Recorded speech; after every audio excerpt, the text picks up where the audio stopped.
privilege for me to introduce Professor Bertrand Schnerb, even if I'm sure that a large part of the audience is already well acquainted with his work. It's an honor because it's always an honor to chair an eminent scholar, but also because it gives me the opportunity to thank him publicly for his expert guidance while I was making my first steps into research some 15 years ago in Lille 3, and for his friendly support ever since. Bertrand is an eminent specialist, as I said, and I realized it is about everything which relates directly or indirectly to the Burgundian states under the Valois Duke of Burgundy in the 14th and 15th century, on which he published a book back in '99, a bestseller, which was rewarded with a prize and which had glowing reviews.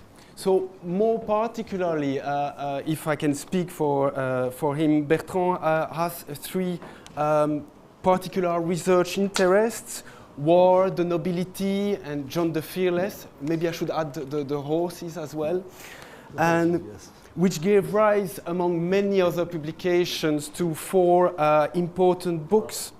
A study of the Battle of Bulgnéville in 1431, which studied the battle in the broader political and military context.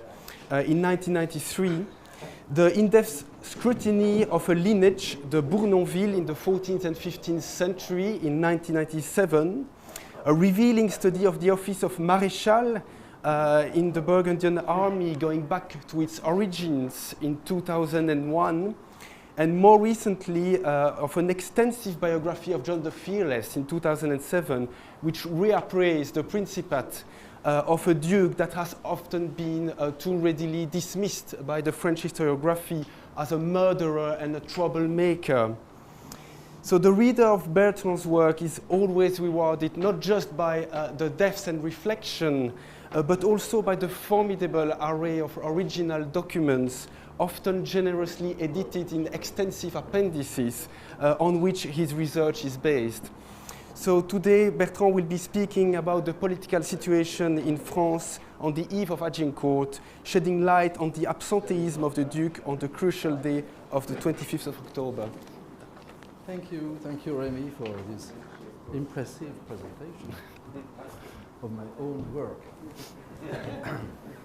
Dear colleagues, in the Débat des héros de France et d'Angleterre, the debate between the heralds of France and England, an anonymous work written around 1460, the French herald declares, "It is true that a short while ago there were great divisions within France between the princes of the blood. This gave rise to a terrible civil war which lasted a long while. And when you learned that there was such conflict and divisions, you came to offer your services to the Duke of Orleans or to the Duke of Burgundy, and you committed acts of burning and made war more bitter in every way you could imagine. Then, when you saw that war and division was so great, you sought without remission the destruction of the kingdom with all your power, and you wanted to claim for yourself the title King of France, and you even gained this very same name. It is true that because of the division, and also because our king was young and still a child," it's a reference to Charles VII, of course, "Henry, your king of England, made great conquests in this kingdom and won many towns and territories. During his lifetime and after his death, your conquests reached as far as the Loire, and even beyond. However, we gave you great battles and made great resistance against you." The author accused Henry V of cynically using the civil war opposing the House of Orleans and the House of Burgundy to achieve the conquest of the Kingdom of France. The argument, of course, was built 50 years after the events. We know that the truth was far from what the author described. However, that France at the time of the English conquest was torn apart by a maudite guerre, a cursed war, cursed because it was a civil war, was a crude reality. Well, I tried to the origin of the Civil War. All my presentation is a little bit in disorder, but no problem. The beginning of the 15th century was a challenging period for France because of demographic and economic problems, and also because of political difficulties. These political difficulties had their roots in the personality of the King Charles VI. You have here one of his best portraits from the Das Goldene Rössel, a masterwork, a Parisian masterwork of the beginning of the 15th century. Charles VI was the fourth sovereign of the Valois dynasty. He was the eldest son of Charles V and of Jeanne of Bourbon. Born in December 1368, he was in his 13th year when his father died. Since French kings needed to be 14 before they took control in person, he was placed under the control of his uncles, Louis I, Duke of Anjou, who died in 1384, John, Duke of Berry, and Philip, Duke of Burgundy. He remained under the government of uncles up to the age of 20. In November 1388, he freed himself from his political tutelage. The king began his personal reign by recalling the former councillors of his father, who were nicknamed disparagingly the Marmousets. With the help of these men, amongst whom was the Constable of France, Oliver de Clisson, Charles initiated an ambitious political program. This was based on more peaceful relations with England. That is why a truce was concluded in 1389 and renewed several times thereafter.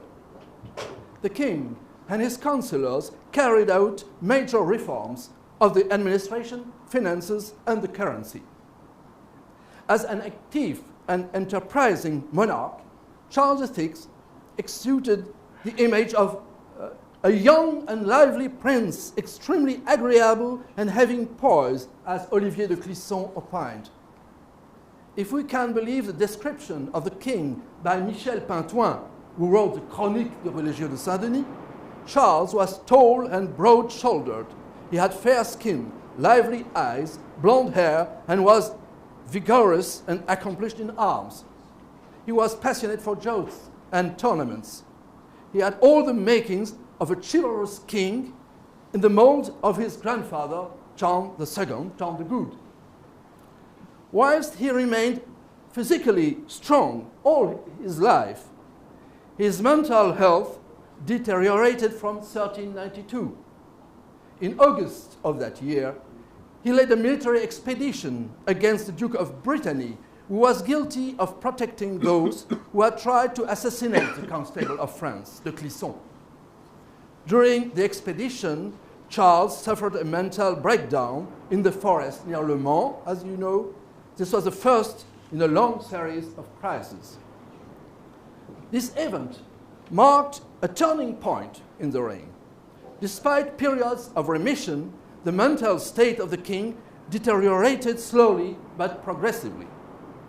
His periods of madness became more frequent.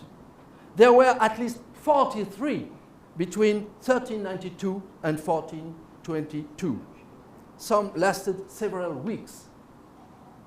In the political vacuum caused, I don't know if I have the well-known illustration of the first madness crisis of the king in the Forêt du Mans.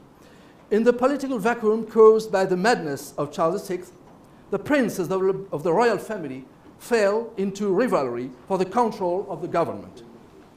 Philip the Bold, Duke of Burgundy, one of the king's uncles who had assumed power in the time of the government of the uncles between 1380 and 1388, was keen to take up the role which he had held before 1388.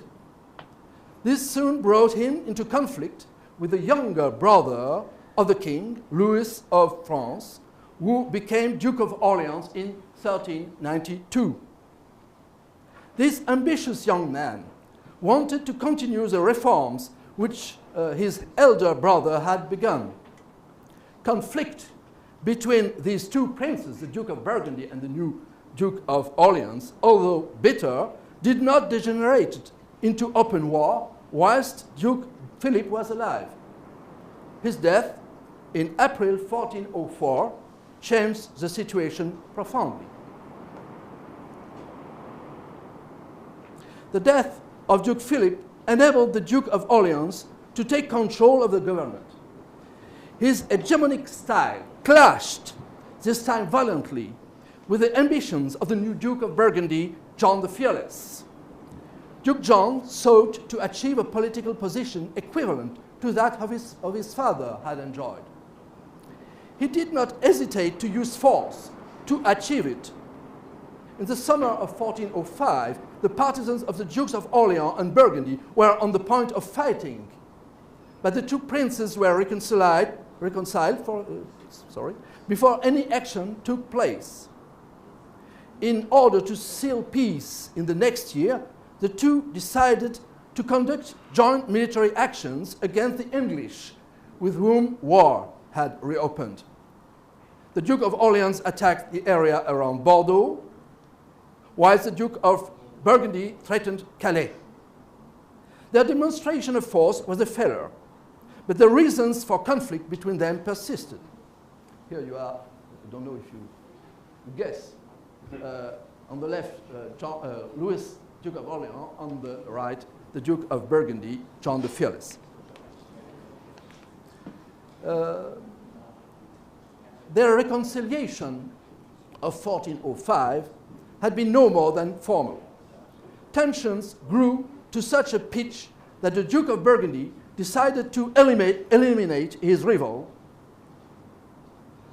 On 23rd of November 1407, the Duke of Orleans was openly assassinated in Paris by killers in the pay of John the Fearless.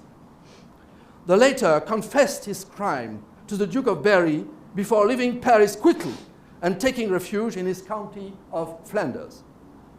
There he called on a group of men of the University of Paris, including the theologian Jean Petit, who drew up for him a treatise intended to justify the murder of the Duke of Orleans by presenting it as the removal of a tyrant. The arguments presented in this text, which became known as a justification of the Duke of Burgundy, formed the basis of the future political discourse of Duke John and his supporters. Here you have the scene of the assassination of the Duke of Burgundy, of the Duke of Orleans by main of the Duke of Burgundy, and on the right you have an illustration of a manuscript of the justification of the Duke of Burgundy. The Burgundian lion killed the Orleans wolf who tried to take the crown. The Cursed War. It was the assassination of the brother of the king which led to civil war. In this war, the party of the Duke of Burgundy was opposed by the party of Orleans, whose leader was Charles, Duke of Orleans, the eldest son and heir of Duke Louis. At first, there was no direct violence. Under the guidance of Charles VI and the Duke of Berry, the opponents pretended to be reconciled by concluding the Peace of Chartres in March 1409. This peace was not sincere, but the Duke of Burgundy used it to regain control of the royal government, excluding the other princes from the exercise of power. Dominating the King's Council, Duke John benefited from his strong position. He was supported by the nobility of his lands, Burgundy, Flanders, Artois, and by the princes of his family, especially his brothers, Philip, Count of Nevers, and Anthony, Duke of Brabant, and his brothers-in-law, William of Bavaria, Count of Hainaut, Holland, and Zeeland, and John of Bavaria, elected Bishop of Liège. He could also rely throughout France on a good number of supporters in towns, especially in Paris, where he deliberately pursued a policy to win over the bourgeois and craftsmen. And we know how the gifts of Burgundy wine were important in that policy. The Duke also dominated the royal court, where he was able to have his son-in-law, the Dauphin Louis, Duke of Guyenne, as quasi-regent. His supporters sat on the royal council, took up the great offices of the kingdom, and occupied most of the important functions within the royal administration. Duke John's seizure of power stimulated lively opposition and led to the formation of an alliance between Charles, Duke of Orleans, John V, Duke of Brittany, John of Bourbon, Count of Clermont, later Duke of Bourbon, and John, Duke of Berry.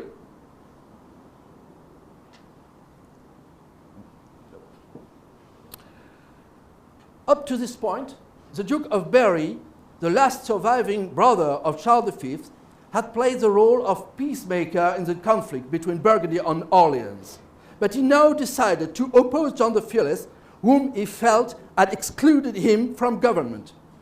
It was in the Duke of Berry's chateau of Gien, as well as at his invitation, that an anti-Burgundian alliance was formed in April 1410.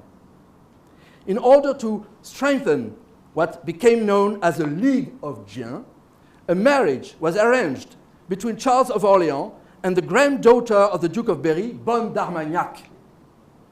Her father, Bernard VII, Count of Armagnac, was one of the most powerful lords of southwest France and able to bring a very strong army to the aid of his son-in-law. The Burgundians were not slow to discredit their opponents by calling them not the Orleans party, which would have made reference to a prince of the blood, but the Armagnac party. The formation of the League of Gien was followed by open war between the Burgundians, supporter of John the Fearless, who wore the White Cross of St. Andrews at their mark of identity, against the Armagnac partisans of the Duke of Orleans, who wore an oblique white band. Hostilities were interspersed by treaties of peace and by grandiose gestures of reconciliation, which had no real sincerity. The Peace of Bicêtre in November 1410, the Peace of Auxerre in August 1412, the Peace of Pontoise in July 1413, and the Peace of Arras in September 1414. During this conflict, each party tried to attract the English into supporting them. In 1411, the Duke of Burgundy entered into diplomatic relations with Henry IV and his eldest son, the Prince Henry. As a result, his army was joined by English contingents, led most notably by Thomas Fitzalan, Earl of Arundel, and Gilbert Umfraville. At the beginning of the following year, 1412, the party of the Duke of Orleans entered into negotiations in veiled terms with the King of England. In exchange for an alliance against the Duke of Burgundy, the Orleanists promised to entertain some of the English claims to territory in France, even on Normandy. Military aid was given to the Orleanists in the summer of 1412 in the shape of 1,000 men-at-arms and 3,000 archers, commanded by Thomas, Duke of Clarence, and John Cornwall. Here you have the well-known cross of St. Andrews of Burgundian partisans. 1413, 1444, 1414, trouble years. English incursions into French worried the royal government, which was at that point dominated by the Duke of Burgundy. The need to put the realm into a state of defense led to the calling of the Estates General of Languedoc, an assembly whose role was to consent to the levy of the aide, the special war taxes. The assembly met at Paris from 30 January 1413. For the Duke of Burgundy and his supporters, this meeting appeared to offer an opportunity to impose reforms on the state and royal finances by arguing these were needed because of the state of disorder caused by the civil war. A commission was charged with developing a great reforming ordinance which was proclaimed in May 1413. but the theme of reform, which had been launched by John the Fearless rashly, stimulated a spirit of revolt in the fringes of the Parisian population who supported his party. A state of unrest, which is known as the Révolte cabochienne, from the name of one of its leaders, Simon Caboche, developed in Paris between April and July 1413. Violence was first advanced against people suspected of anti-Burgundian sentiment, but was then turned against the entourage of the Queen herself, Queen Isabel of Bavaria, and her son, the Dauphin, Louis, Duke of Guyenne. The latter, keen to rid himself of the control of the Duke of Burgundy, appealed to the princes of the blood who were keen to achieve the same outcome. This included the old Duke of Berry, as well as Louis II, Duke of Anjou, Edward, Duke of Bar, and Louis of Bavaria, the brother of the Queen. Opposition was strengthened by the rallying of the inhabitants of Paris who were growing tired of the violence of the Cabochians. In July 1413, in the face of the growing strength of their enemy, the leaders of the insurrection left Paris. The defeat of their movement led to the downfall of the Duke of Burgundy. Duke John had associated his own cause too closely with that of the rebels who originally had supported him. Given the reaction stimulated by the rising, Duke John was perturbed by the fact that the royal government, over which he had lost control, had opened the gates of Paris to the Duke of Orleans and his supporters. He therefore decided to seek safety by leaving Paris and fleeing to Flanders. He had lost power. His enemies were now in control. The government was thenceforward dominated by the young Dauphin, assisted by the Duke of Berry, the Duke of Anjou, the Duke of Orleans, the Duke of Bourbon, the Duke of Bar, the Count and subsequently Duke of Alençon, and the Count of Armagnac. The exile of the Duke of Burgundy and the transfer of control of the royal government to his enemies were two of the most important influences on the political situation on the eve of Agincourt. At the beginning of 1414, John the Fearless tried to retake Paris by force, presenting himself before the city with a powerful army. But his attempt failed and served as justification for his enemies to treat him as a rebel. He was accused of violating the peace concluded at Pontoise in the previous July, and having disobeyed the king's order that no prince should have recourse to arms. The failure of Duke John's effort at Paris was followed by a counter-offensive launched by the princes of the opposing party in the name of the king and the Dauphin. Scene of siege. In the spring of 1414, the royal host was summoned. The Oriflamme was taken from Saint-Denis, and Charles VI led an expedition in person which was intended to destroy the Duke of Burgundy once and for all. Compiègne, Soissons, and Bapaume were taken. The royal army went on to besiege Arras, the major city of the county of Artois.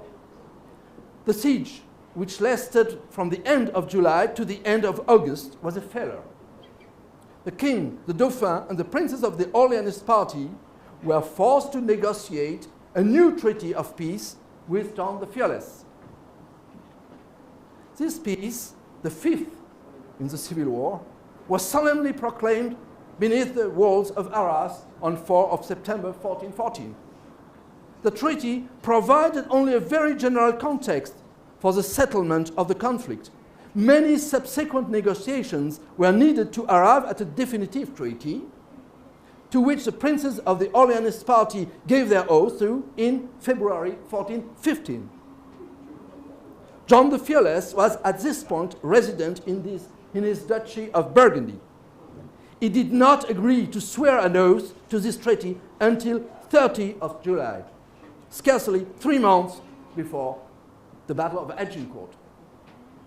His reluctance stemmed from the fact that the treaty kept him at arm's length from the Royal Council and also excluded 500 of his supporters from his terms. As the Liégeois chronicler Jean de Stavelot commented, this peace, as with the 4 previous treaties, was a false peace, une fausse paix, which only signified a respite from civil war, not a full settlement of the conflict.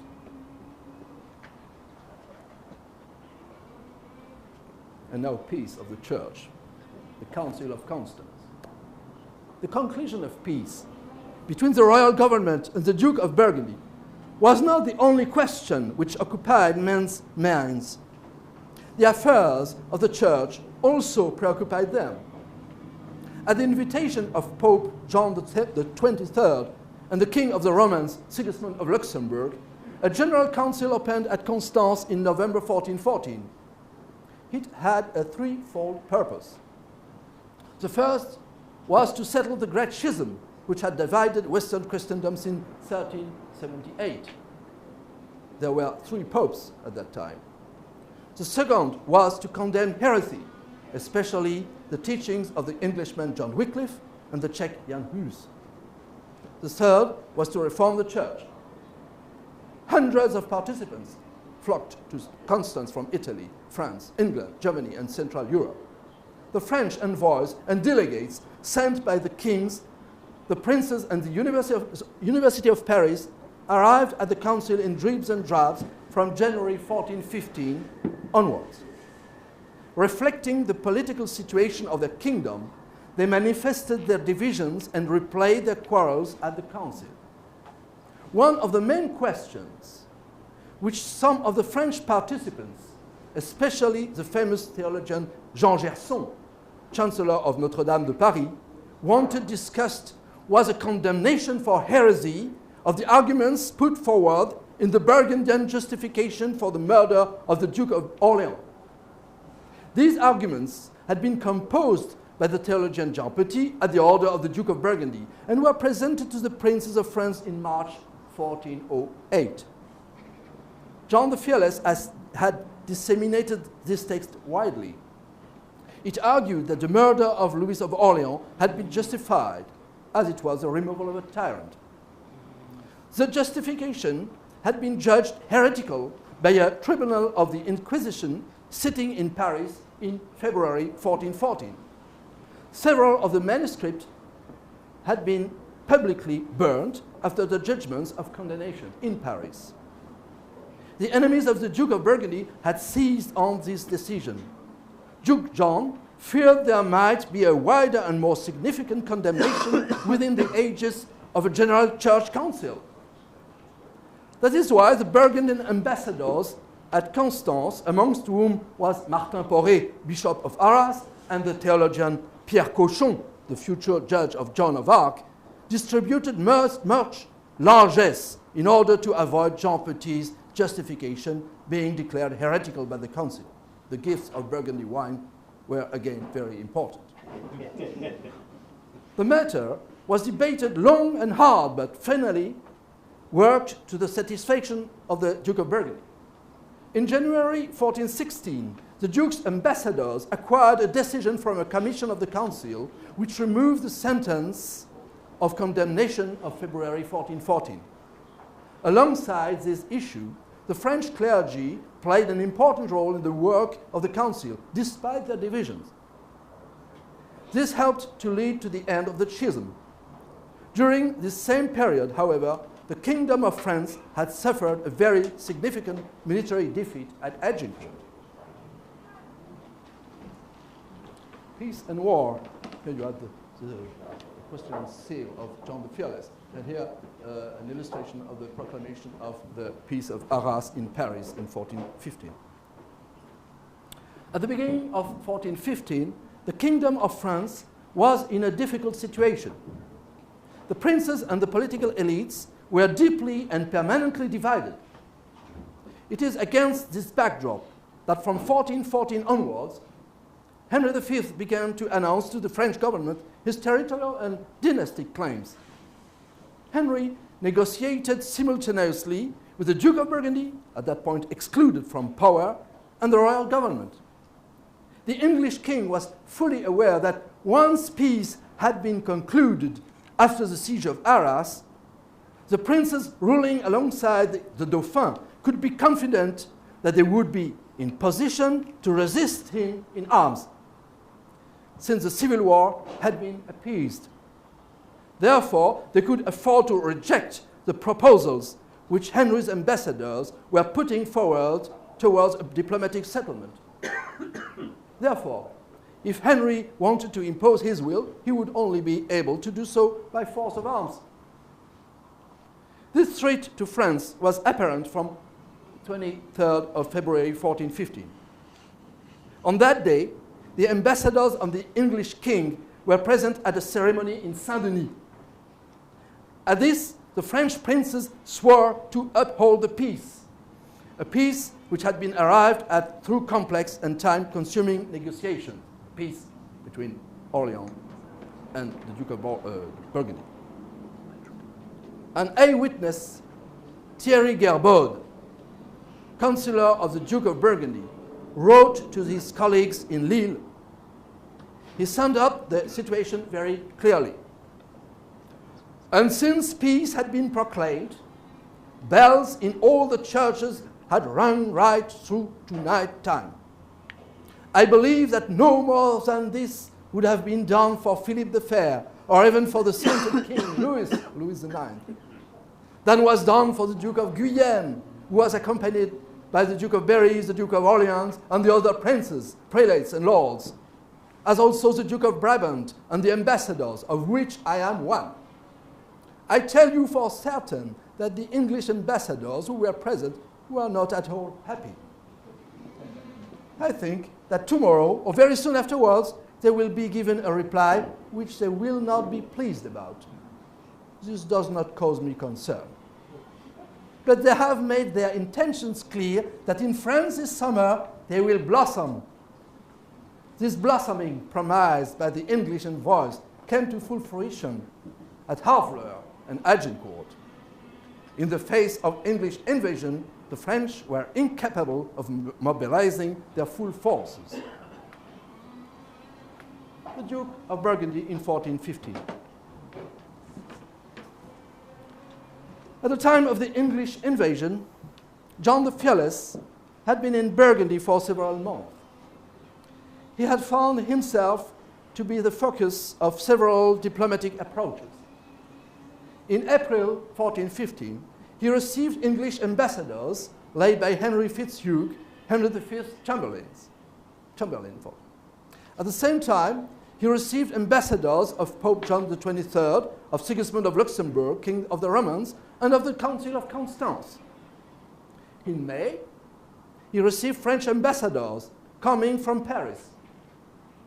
Other French ambassadors came to him in July, and ambassadors of the Duke of Brittany in August. At this point, the English threat had become a reality. On the 28th of August, the royal government issued letters ordering to all the king's subjects, relatives, friends, vassals, and allies to take arms against his enemies. This order concerned all the princes of the blood, including the Duke of Burgundy. However, on 20th of September, French ambassadors came to John the Fearless. They were carrying a copy of the letters Henry V had sent to the King Charles VI, as well as a copy of the king's answer.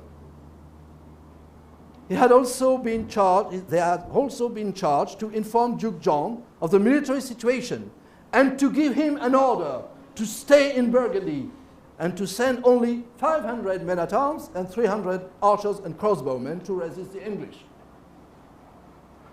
The same order had been given to the Duke of Orleans because the royal government feared that the presence of John the Fearless and Charles of Orleans in the same army would cause quarrels, disputes, and even fights. However, the Duke of Orleans, who initially sent a reduced contingent in accordance with the king's order, later joined the royal army with all his troops. So he disobeyed. John the Fearless answered point by point to the memorandum presented to him by the royal ambassadors, and he wrote a letter in response to the intention of the king.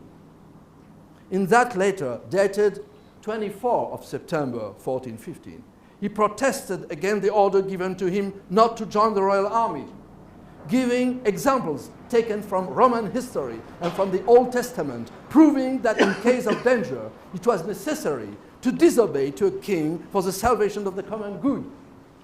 The Duke argued that he had a duty to help his lord against the enemy.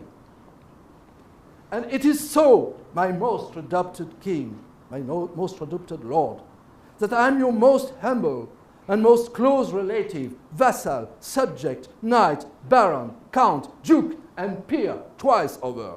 And not only peer of France, but doyen des pairs, first of the peers, which is the first and higher noble dignity after the crown in this kingdom.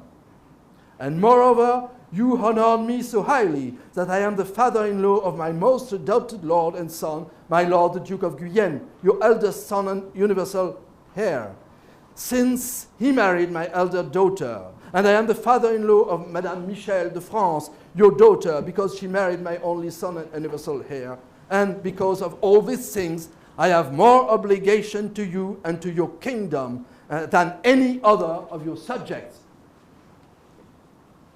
The Duke of Burgundy argued also that to refrain from fighting the English would be a dishonorable act and a fault against God and the royal majesty. So he offered to serve with all his forces. He begged the king to accept his offer of service, showing that he had no illusions about the capacity of the princes who ruled France at this time to fight the English. My most adopted lord, I deplore the damage which this will bring to you and your kingdom. I deplore the minimal resistance which is offered. I deplore the risk of great inconvenience which will follow if a suitable remedy is not applied. 24 of September. According to the chronicler Enguerrand de Monstrelet, Duke John had already sent letters to his own subjects and vassals, not only in Burgundy, but also in Picardy, Artois, and Flanders, ordering them to wait until he came in person to lead them against the English. Yet, at the same time, he made no preparations to leave Burgundy, traveling and hunting, traveling from the castle Argilly to Nuit, from Nuit to Châlons, from Châlons to Germolles, where he was around the 15th of October.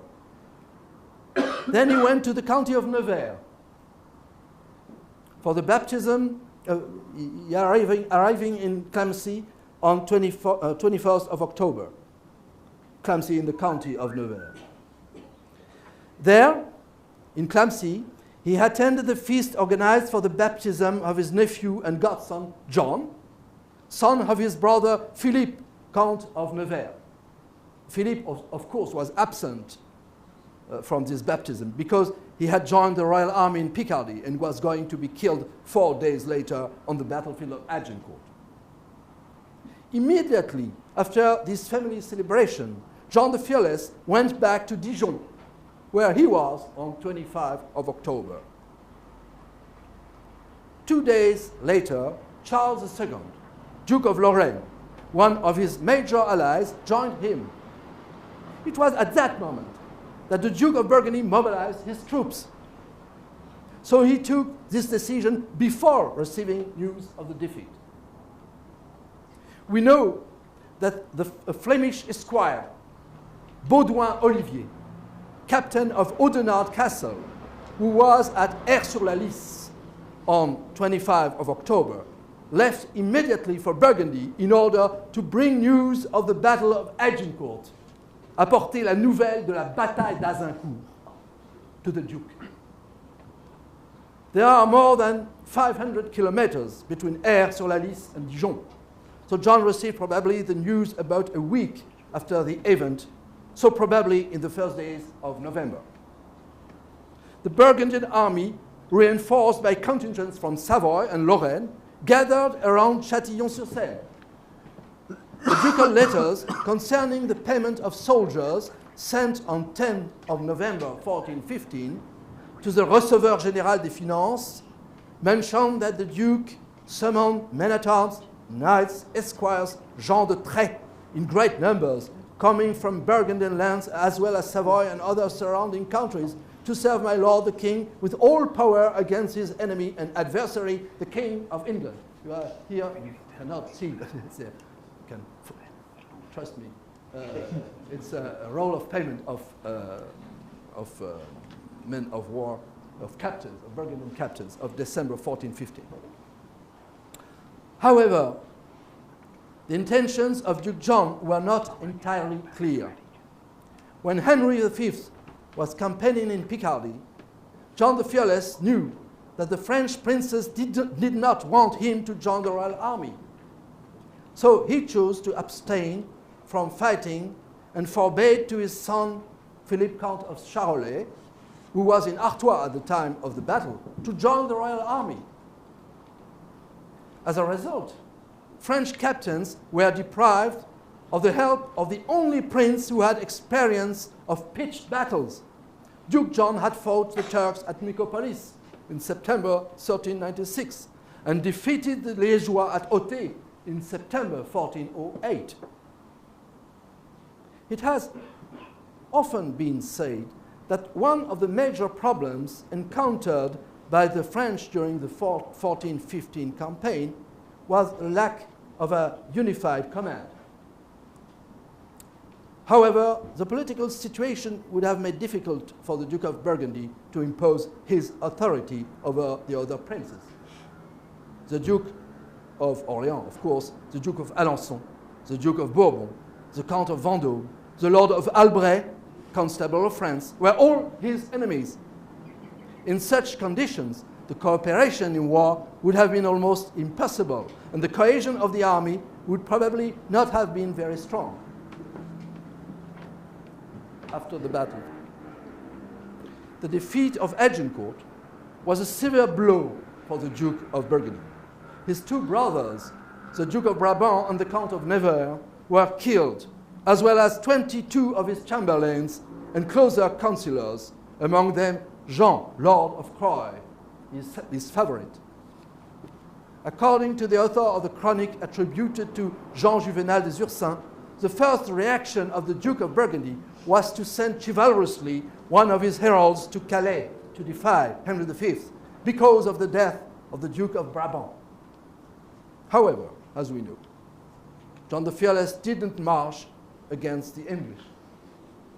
But we can note that at the point that the Burgundian army was assembled near Troyes in Champagne around the 19th of November 1415, Henry V had already returned to England 4 days beforehand.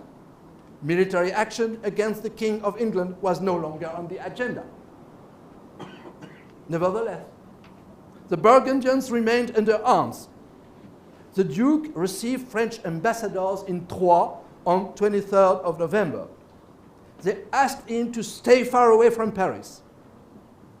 However, on 28th of November, his army began to move, taking the road to Paris. It passed through Nogent-sur-Seine, Provins, and Coulommiers before arriving at Lagny-sur-Marne on 10th of December. The Duke hoped that he could enter Paris, but in vain.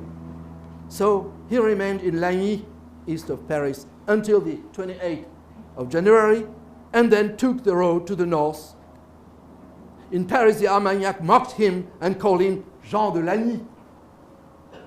In fact, in January 1416, the major problem for the Duke of Burgundy was not the English war, nor the Civil War, but the succession of his brother Antoine, Duke of Brabant and Limbourg, killed on the battlefield of Agincourt, leaving two sons, John and Philip.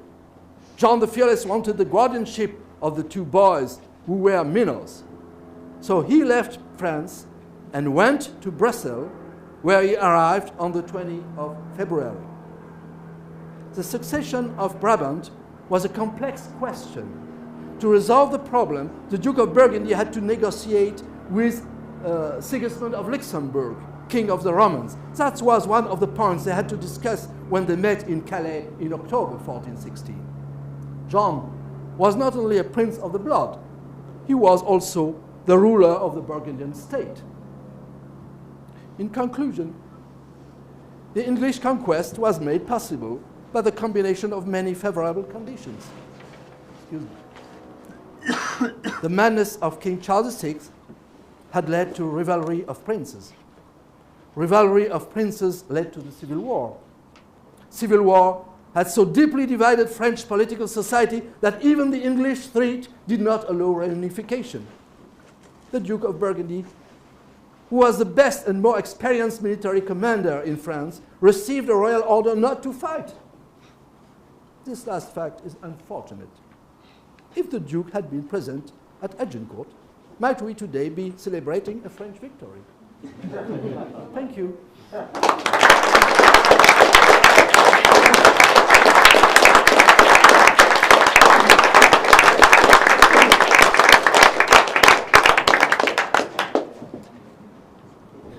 Thank you very much, Bertrand, for this illuminating lecture on the political position of John the Fearless. So Bertrand has kindly agreed to answer some questions, but just beforehand, I want to tell you that you will be able to appreciate all the presentation tomorrow, which a paper version of it will be given to all the people here. It will be better. To appreciate this order of payment. Oh yes, the order of payment is very interesting. So we have time for questions. Yes, Jenny. May I ask if you have an idea how this royal command, the Duke of Burgundy, came about? Who were the advisors? Who was it in the council who so feared his intervention? Who were the councillors who advised the king not to send this order to the Duke of Burgundy?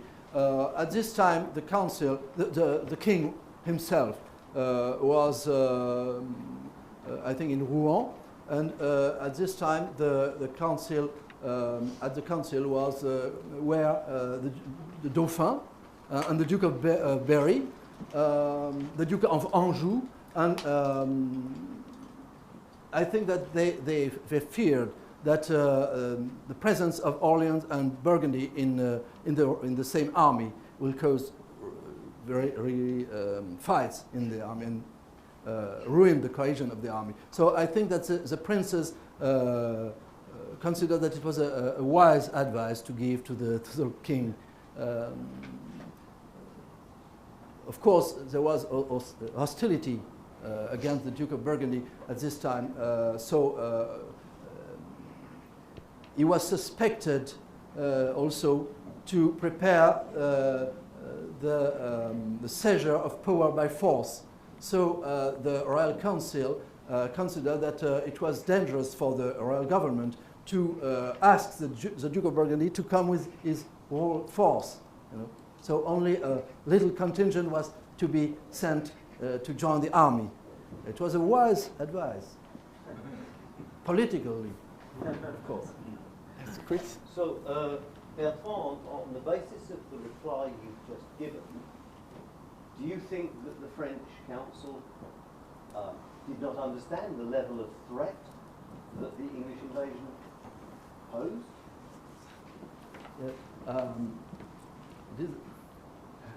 I think that the royal government had a clear vision of the situation, but at this time the government was almost paralyzed by the civil war. Of course, there was the peace of Arras, but this peace was a forced pay.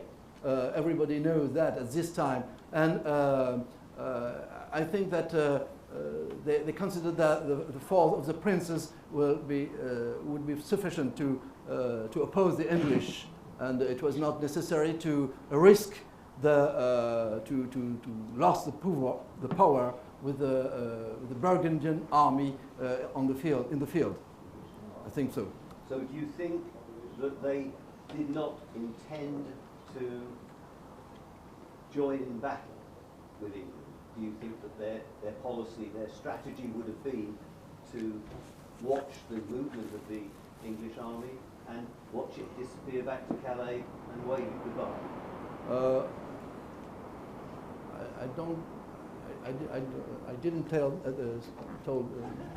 don't say that, but I think that they thought that the forces of the princes will be sufficient to oppose the English, even in battle. I think, Okay. even in battle. But the Duke of Burgundy was exactly in the same situation 2 years later when Henry V invaded Normandy. When he took the power in 1418. He could not oppose the English because he was paralyzed by the Civil War too. I'm not sure that I'm very clear, but it's a problem with a game with 3 players. You know? Yes, and balancing the probabilities each way. Yes. Yes. Yes. John the Fearless not himself being assassinated in 1419, do you think there would have ultimately been a reconciliation between the Armagnac and Burgundian factions? Of course, the assassination of John the Fearless shows that there was no reconciliation possible. You know, I think it's true that when the Dauphin Charles, the future Charles VII, and John the Fearless reconciled in July 1419, Frenchmen at arms, Burgundians and Armagnac, began to fight the English all together.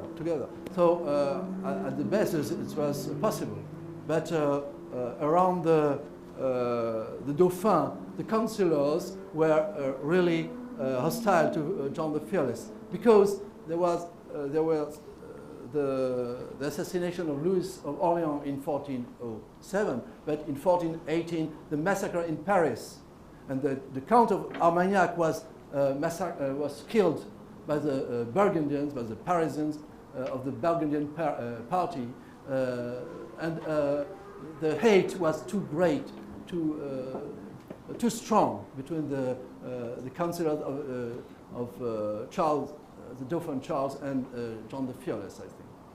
So the reconciliation was probably possible at the basis, but not at the top. My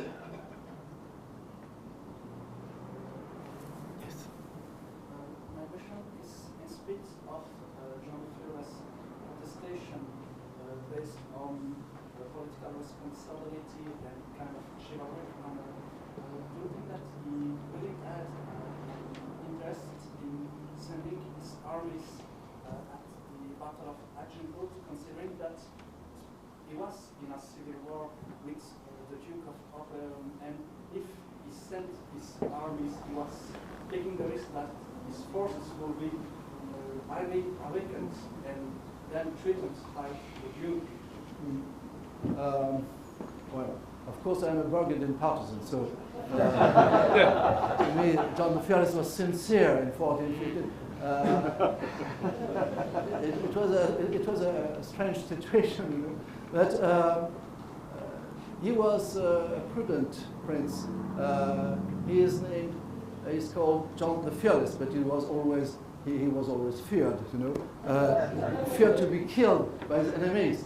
He wore always a mail coat under his robe and so on. So he had to be prudent. And I think that when he forbade to Philip, Count of Charolais, to join the Royal Army, because he feared that his own heir would be captured or killed by his enemies. Because there was a big risk. On the other hand, the Duke of Brabant and the Count of Nevers went to Agincourt to fight. So, well, the Duke was a good prince. He was really and surely sincere. What it shows that after his magnificent, brilliant answer to the king, he did nothing. So he mobilized his troop only a month later. It's a Norman answer, an answer of Norman. Maybe yes, maybe no. A little bit Norman, not only Burgundy. Last quick question. Yeah. Just following on from that, though, I mean, was there at any point, you said that the Armagnacs and Burgundians were both looking for English help against the other? I mean, was there any chance then in 1415 that Burgundy, the 12 Guilds may have actually thrown in along with the English? Or would that have been a step too far? So, was it possible that, considering he was gathering his forces, John of Gales was gathering his troops, was it possible at all that he was perhaps thinking of joining with the English? Oh, no, I don't know. No, I think that it was impossible because he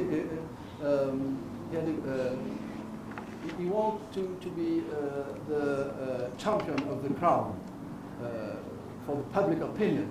He was the